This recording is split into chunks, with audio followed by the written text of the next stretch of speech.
اعجاز قرآن کو آج مکمل کرنا تھا تاکہ میں تفسیر کو شروع کر سکوں. رضوان گرامی یہ قرآن زندہ معجزہ ہے اور زندہ معجزہ. دیکھیں نوجوانوں کے لیے بچوں کے لیے پیش کر رہا ہوں صرف سادہ سے مثال. مجھے پورا یقین ہے جس طرح سے بچہ مجھے دیکھ رہا ہے میری ایک بات پہنچ رہی ہے. اگر کسی بچے کو نوجوان کو کسی صدر کا وزیر کا اللہ نہ کرے خط آ جائے پہنچا پایا میں نے بڑا سوچ سمجھ کے کہا خط آ جائے گا تو وہ بار بار پڑھے گا. صبح اٹھتے دیکھے گا وزیر اعظم نے مجھے خط لکھا. ہر آدمی کو دکھائے گا دیکھیے وزیر اعظم نے میرے نام خط لکھا. بار بار خود بھی دیکھے گا یاد بھی ہو جائے تو دیکھتا رہے گا. خط وزیر اعظم سے آئے کوئی بادشاہ صدر کوئی خط لکھتے تو انسان بار بار دیکھے گا اسے بار بار پڑھے گا یاد بھی ہو جائے تو پڑھتا رہے گا. اور اگر اللہ نے کوئی خط لکھا ہو اور نام قرآن ہو اور کوئی جوان صبح اٹھ کے نہ کھولے بار بار کھول کے دیکھیں پڑھ نہ بھی سکتے ہو کھولے اللہ نے خط لکھا. بار بار اللہ نے کیا کہا یا ایھا الذین آمنوا اے ایمان والو. اللہ نے آپ سے خطاب کیا.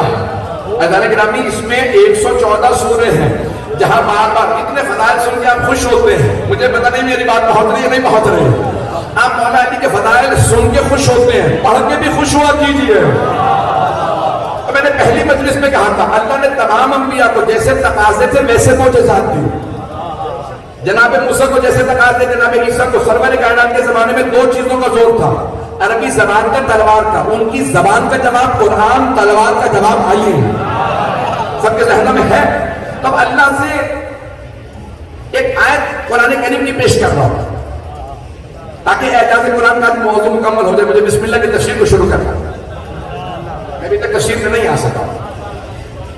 جب سرور کائنات کے لیے اللہ نے فرمایا سورہ رعد کڑکتی ہوئی بجلی 13واں سورہ اس کی آخری آیت نمبر 43 13واں سورہ اور 13 تاریخ کو کوئی آنے والا اس کی شان میں سورہ میں بہت سی آیا.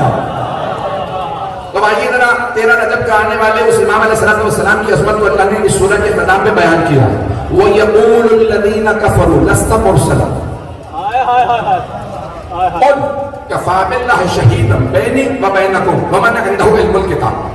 اے میرے رسول یہ جو کافر ہیں نا آپ سے کہتے ہیں آپ اللہ کے بھیجے ہوئے رسول نہیں. قرآن سنتے ہیں پھر بھی کہتے ہیں آپ کو اللہ نے نہیں بھیجا. آپ نے خود کہا کہ میں رسول ہوں. ان کے جواب میں کہہ دیجیے کفا باللہ شہیدم بینی و بینکم ومن عنہ علم الکتاب. اے کافرو تمہارے اور میرے درمیان بس 2 گواہ کافی ہیں اس بات پہ کہ میں اللہ کا رسول ہوں. بس 2 گواہ کافی ہیں. ایک خود اللہ فرما رہا ایک میں کافی ہوں. دوسرا وہ جس کے پاس پوری کتاب کا علم ہے. اگر پہنچ جائے جس کے پاس پوری کتاب کا علم ہے. مسجد کوفہ مولا متقیان خطبہ دے رہے ہیں. خطبہ دیتے دیتے ایک آدمی وسط سے کھڑا ہو گیا کہ یا علی قرآن کریم میں اللہ نے سینکڑوں آیات آپ کی شان میں نازل کی ہیں. یہ بتائیے ان تمام آیات میں آپ کو اپنی شان میں نازل ہونے والی کون سی آیت سب سے زیادہ پسند ہے؟ میرے مولا نے یہ نہیں فرمایا کل تک کی مہلت دے میں ذرا قرآن دوبارہ دوہرا لوں. یہ مجموعہ دیکھیں اگر میں آپ میں سے بھی کسی سے کہوں نا آپ کو اپنی کون سی خوبی پسند ہے تو آپ آدھا گھنٹہ 20 منٹ لے لیں گے سوچنے پہ کہ مجھ میں اتنی خوبیاں ہیں کون سی خوبی سب سے زیادہ پسند ہے. ہم جو گنہگار ہیں اور اگر کوئی ایسا ہو جس کے لیے پیغمبر نے فرمایا ہو کہ اگر سارے سمندر سیاہی بنا دیے جائیں سارے درخت قلم بنا دیے جائیں زمین سے آسمان کے فاصلے میں فضائل لکھے جائیں جن لکھنے والے ہوں انسان گننے والے ہوں تو سب کچھ ختم ہو جائے گا. میرے بھائی علی کے فضائل ختم نہیں ہوں گے جن کے اتنے فضائل. ان مولا سے سوال کیا مولا آپ کو اپنی شان میں کون سی آیت سب سے زیادہ پسند؟ مولا نے یہ نہیں کہا کل تک کی مہلت دے، آدھا گھنٹہ دے قرآن سوچ لوں، اسی وقت فی البدی مولا نے فرمایا جتنی آیات میری شان میں آئی ہیں ان تمام آیات میں سے مجھے یہ آیت سب سے زیادہ پسند ہے۔ وَيَقُولُ الَّذِينَ كَفَرُوا لَسْتَ مُرْسَلًا قُلْ كَفَىٰ بِاللَّهِ شَهِيدًا بَيْنِي وَبَيْنَكُمْ وَمَنْ عِندَهُ عِلْمُ الْكِتَابِ۔ یہ رسول خدا سے جو اللہ نے خطاب کیا کہ آپ کے اور میرے درمیان ہے، کافروں کہہ دیجئے میرے حبیب آپ کے میرے درمیان بس دو گواہ کافی، ایک اللہ، دوسرا وہ جس کے پاس پوری کتاب کا علم۔ کہا یعنی یہی آیت سب سے زیادہ پسند کیوں ہے؟ آپ نے فرمایا کیونکہ یہاں اللہ نے اپنے نام کے ساتھ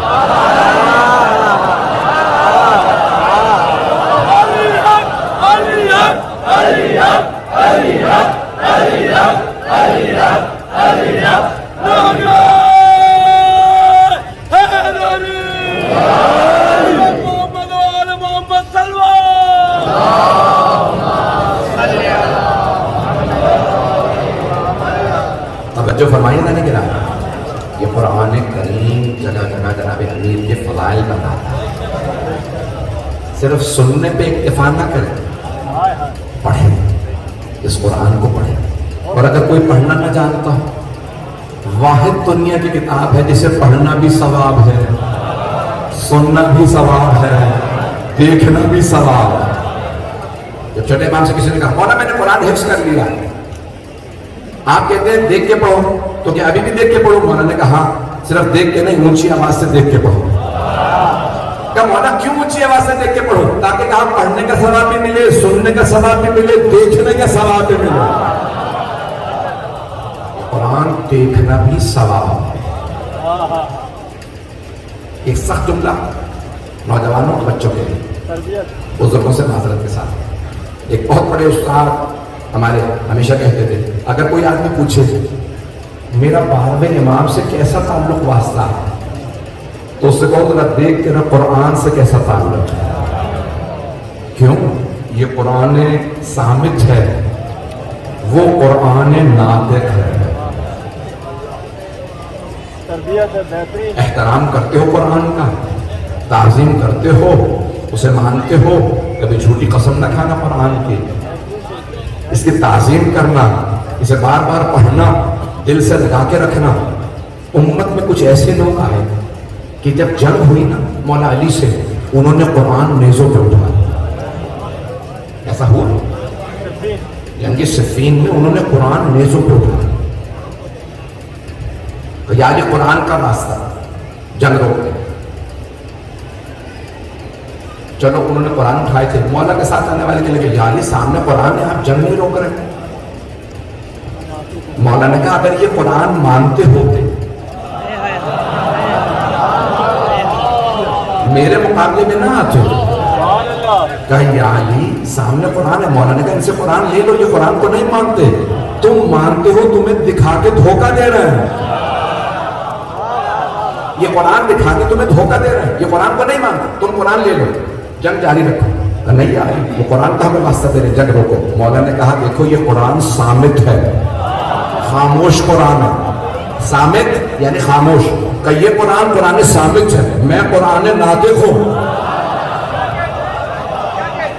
نہیں سارا بات بنیں گے، کون سا قرآن افضل ہے، صامت یا ناطق؟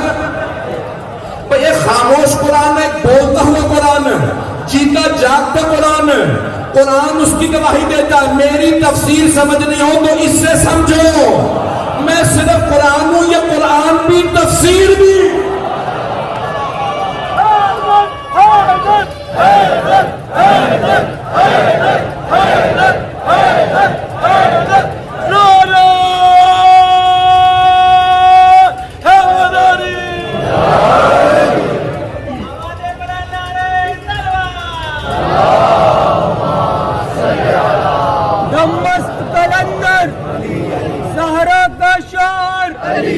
زینب کا لہجہ، سجاد کا خطبہ، حسنین کا بابا، عباس کا نعرہ، ذرا زور سے بولو، پھولوں کی مہک میں، پھولوں کی چہک میں، نعرہ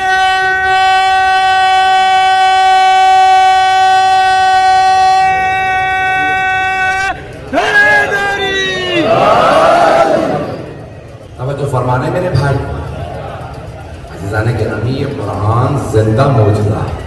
ایک آخری بات کہہ دوں اعجاز کے حوالے سے، پھر کل بسم اللہ کی تفسیر کو پیش کروں گا انشاءاللہ تعالی بشرط حیات۔ آج سب لوگ کہتے ہیں کہ کاش میں رسول خدا کے زمانے میں ہوتا، کاش میں جناب امیر کے زمانے میں ہوتا، کاش میں مولا حسن کے زمانے میں ہوتا، کاش میں مولا حسین۔ ایسا ہے؟ میں بھی کہتا ہوں، دن رات کہتا ہوں، دعائیں مانگتا ہوں کاش ہوتا، اپنی جان قربان کرتا، ان کے قدموں میں اپنا سر رکھتا، میں ان کی قدم چومتا۔ یہ میں خطابت نہیں کر رہا ہوں، خدا کی قسم یہ خطابت نہیں، میری عقیدت ہے۔ میں ان کے ہاتھ نہ چومتا، میں ان کے قدموں کو چومتا۔ میں اس زمانے میں ہوتا، ہم ان کے معجزات دیکھتے ہیں، لیکن رسول خدا کا ایک زندہ معجزہ آج موجود ہے، وہ ہے قرآن، جو ہر گھر میں ہے۔ اسے کیوں نہیں دیکھتے؟ میں جانتا ہوں میری بات بری لگے گی، کیوں نہیں دیکھتے اس قرآن کریم؟ اس تبلیغی جملے میں بھی نعرہ لگانے کا شکریہ کہ آپ حضرات جو محبت دے رہے ہیں، میں اپنے آپ کو کسی لائق نہیں سمجھتا، میں حقیر ہوں، ناچیز ہوں، ادنا سا خادم اہل بیت ہوں، میں ممنون ہوں آپ محبت سے سننا میرے کو، لیکن اگر جانے گرامی کہ زندہ موجودہ ہر گھر میں موجود ہے۔ میں نے ایک گھر میں دیکھا قرآن کریم پورا ایک صفحے پہ موجود ہے نقش، میں نے میگنیفائنگ گلاس سے دیکھا کہ واقعی یہ سورہ مکمل ہے۔ میں نے بھی اپنے گھر پہ ویسے ہی نقش لگایا، گھر میں آتے جاتے زیارت کرو، کیونکہ 4 چیزوں کا دیکھنا بھی عبادت ہے۔ قرآن کا دیکھنا عبادت، مولا علی کے چہرے کی زیارت کرنا عبادت، خانہ کعبہ کو دیکھنا عبادت، اور چوتھی چیز والدین کے چہرے کو محبت سے دیکھنا عبادت۔ آپ میں سے ہر آدمی عابد ہے اگر والدین کو محبت سے دیکھتا رہے۔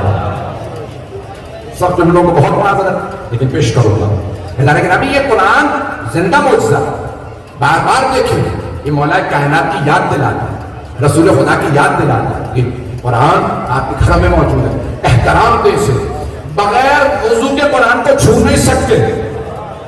فقہی مسئلہ، جلد کو پکڑ سکتے ہیں، لکھائی کو نہیں چھو سکتے۔ آخری جملہ پیش کر رہا ہوں، اس کے بعد مساج پہ آ جاؤں گا، 2 سے 4 منٹ کی زحمت۔ قرآن لا یمسہ الا المطہرون، سورہ واقعہ اٹھا کے دیکھیے، لا یمسہ، کوئی مس نہ کرے قرآن کو سوائے اس کے جو پاک ہو، الا المطہرون، اسی لیے کہا جاتا ہے وضو طہارت ہے۔ توجہ، وضو غسل طہارت ہے، اگر غسل نہ ہو، وضو نہ ہو، قرآن کو چھونا حرام، گناہ ہے۔ بغیر وضو کے قرآن کی لکھائی کو مس بھی نہیں کر سکتے، نہیں ہے مجمع۔ جب تک انسان پاک نہ ہو، پاک نہ ہو، پاک نہ ہو تو قرآن کی لکھائی کو چھو نہیں سکتا، کیونکہ قرآن ہے پاک۔ جب قرآن ثابت تو کوئی پاک نہ ہو تو چھو نہیں سکتا۔ اب سمجھ میں آیا، قرآن ناطق کو سمجھنے کے لیے شجروں کا پاک ہونا،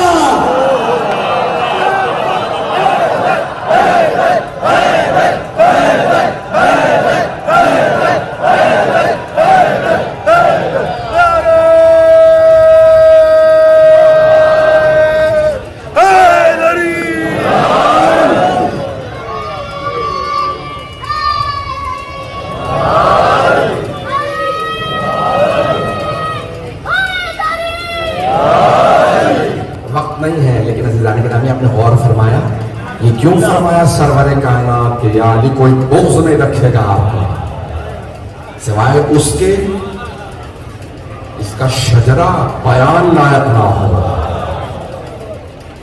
حضرت گرامی یہ اسی لیے کہا جاتا ہے کردار پاک رکھیں تاکہ آل محمد سے قریب ہوں، دل پاک رکھیں ان کی محبت دلوں میں آئے، اور اگر کوئی پاک نہیں تھا تو وہ آل محمد کے پاس نہیں آئے۔